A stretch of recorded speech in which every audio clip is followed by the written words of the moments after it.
The original Rune is a lovely old hidden gem of a Viking em-up, which I stumbled across completely by accident some 20 years ago, which turned out to be quite a pleasant surprise. Surprises haven't stopped there though, as out of the blue sprung up Rune 2 on Epic for double discounted price of £6, so I had to pick it up, and after playing it for a solid hour, thought I would share my magical experience with you.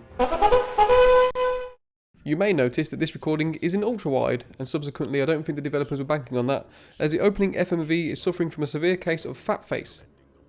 This might be the shortest, simplest setup to a game ever. Decades ago, Ragnar from the first game put a stop to Loki, and now Loki's back. That's it. Go and stop him. We are summoned into the mortal realm from the underworld, but first, I was asked to give my character a name before creating them, so unfortunately my raven-haired lady of muscles was stuck with a bloke's name. After being thrown into the open environment, I got some exposition from Heimdall, found my first weapon in form of a rusty sword, and quickly got concerned following the execution of an aerial sword spin attack, which looked like it had been lifted out of something like Summoner 2. But I pressed on, and found a harness, discovered the inventory system, and then a rune which gave me a recipe for a golden sword. Not really sure what you'd have that with. Probably mashed potatoes. I was having a look at a second rune when this lad walked into frame, and check me out, first encounter parried, I duffed him up good and proper and got myself a shield. Things are looking promising. I had myself a little wander about, found a giant glowing rock thing, second encounter, absolutely nailed it. Then I got a bit cocky and thought I would try and take on a deer, where a rogue hit from my spin attack caused me to swipe a tree, gaining me a wood piece. Oh no, I thought, not crafting. Maybe that was a mistake. Better hit a few more trees and see if it was me that caused it. As it turns out, it was me. But rather than being deterred, I decided to immerse myself in the experience and let a few more trees have it. Then I met this one, who didn't seem to want to play ball. I gave a few swings from different angles and then, stuck in a tree, I'm stuck in the tree. Marking exactly 5 minutes into the game, I tried my best but couldn't get out. So knowing that the game is kind of hub based with lots of respawning, I thought I'd do the old fashioned save and reload.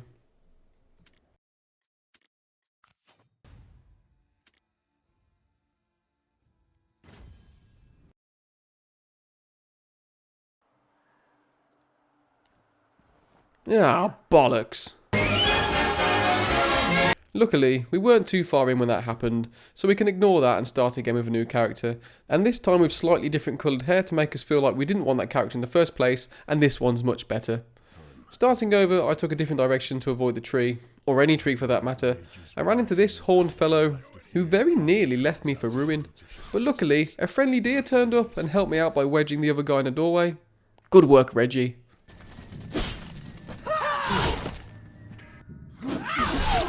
Reggie, no! Being so low on health caused the screen to go an annoying colour, so I had to look at what I had in my inventory to consume. It took me a minute to figure out that the hotbar items down the bottom are in their own little inventory and aren't just shortcuts for what's above, so you would be forgiven for missing the raw meat that we have picked up. I chomped it down and threw it away like it was nothing, and we were back to normal. After picking up a hand axe, my task now was to take on trees, though luckily I had the knowledge to stand at arm's length, as I know how badass these trees can be. Chopping down trees actually turned out to be quite fun, because they only take one hit and...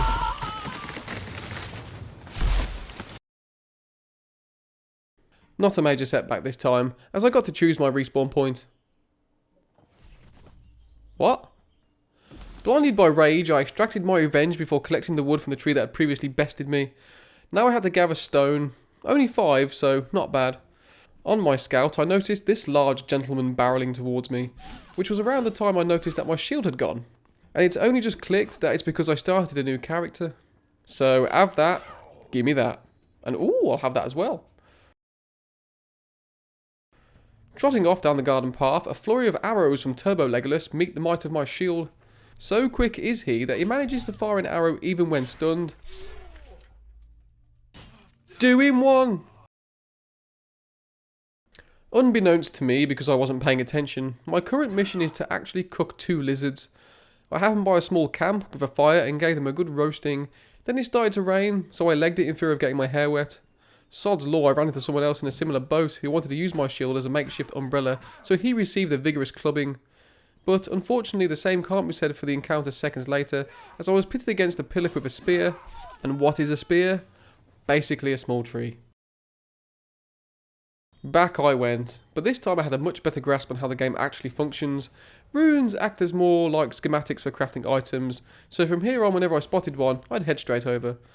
I hadn't completely figured out these hanging bags yet. I tried to lob an arrow at it, but not having a bow, I couldn't really do anything. It was about this time I had a second look at the keyboard layout, and because I'm an idiot, I didn't notice that it scrolled down the first time I looked. I did some remapping, moving the heavy attack away from the control key, as it's not 1994 anymore, and onto one of my side mouse buttons.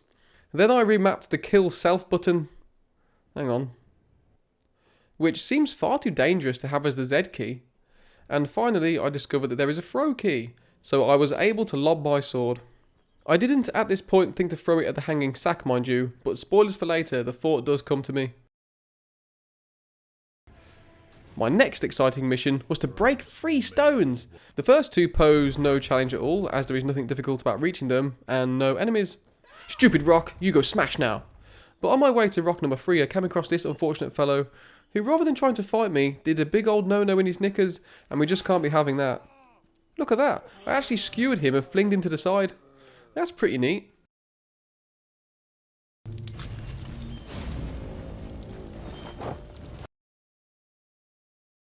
Once the third pillar was dealt with, I saw the perfect opportunity to do some sick jump moves, and knowing from my time in the tree that loading puts you back where you saved, I decided to take precautions before a daring leap. Something to carry you across the sea.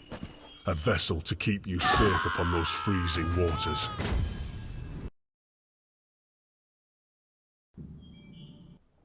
You what, mate? On my return to the central pillar, I ran into these 2 idiots again. This time though, Captain Horns bested me, but not before taking some well-deserved punishment out on one of our old friends. I chose to bypass Anton Deck this time round and head straight for the central pillar where Harime the Disgraced dwells. And boy does he live up to his name by getting him with the cheapest shot ever. Things were going well after that and I was giving him a bloody good thrashing, and then I picked a whole bunch of whoopsie-daisies by trying to chomp down a ham sandwich and got downed, following by the game thinking for a split second that we were playing Peggle.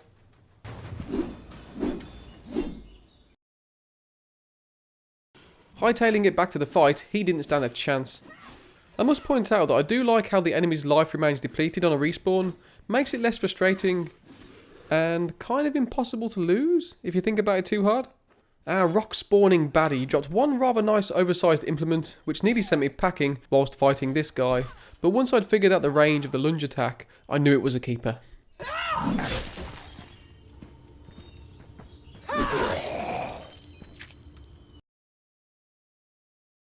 My mission now was to craft a raft, which is when I realised I had no bloody idea how to craft a raft. I knew we had picked up recipes and materials, but I hadn't seen a screen to this point with any craftable items on it. So I clicked around the menus for a bit, and have you spotted it yet? No, not her missing sword. Up there in the top right hand corner, not looking like a button at all, it's the crafting menu.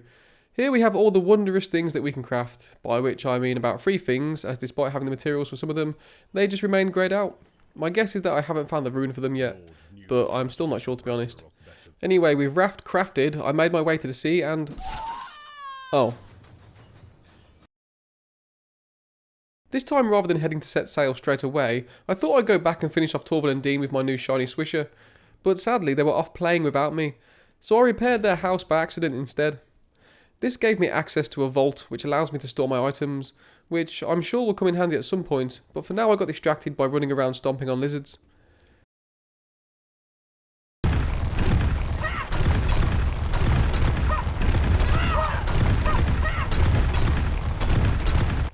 This is actually tremendous. After collecting enough stones to relayer Durdle Door Beach, I ran into this cheater. There is no way that spear managed to stab my arse. Anyway, I'll give him 1 free pass, which he quickly cashed in moments later.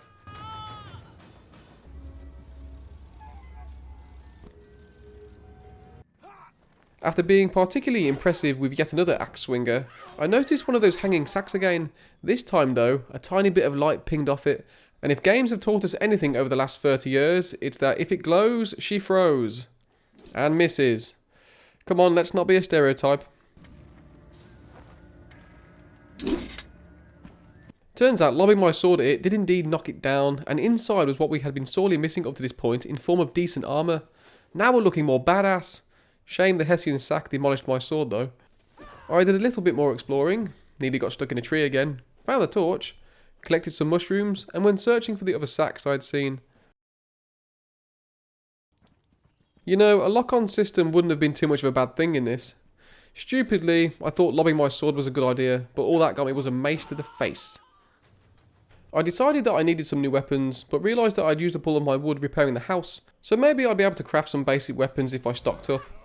Look how unfair this is. That tree would have 100% killed me if I was underneath it. But we shan't dwell on that as we found yet another sack, which didn't steal my axe away from me. Sadly though, there was sod all in it. I pressed on, collected lots of wood, and took down this guy who never drops his massive axe.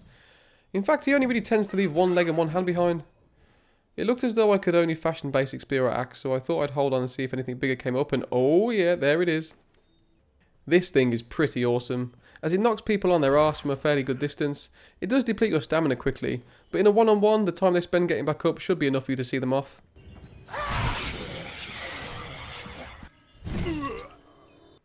Well, look who's back. I'll be honest, he probably would have won this one if he hadn't got stuck on a post.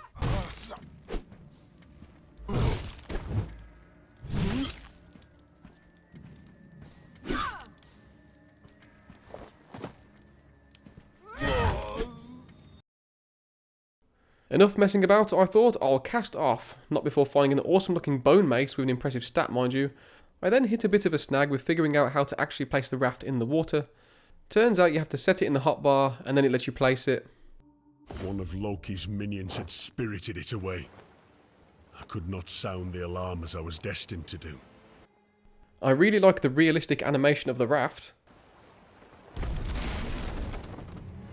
Smooth. This is a round where I decided to call it a day for my first session, so I'll conclude with my initial impression. And this may surprise you, but I bloody love this. And that's not a joke either. I really genuinely enjoyed myself. It took me a while to think what it is about this that I actually like.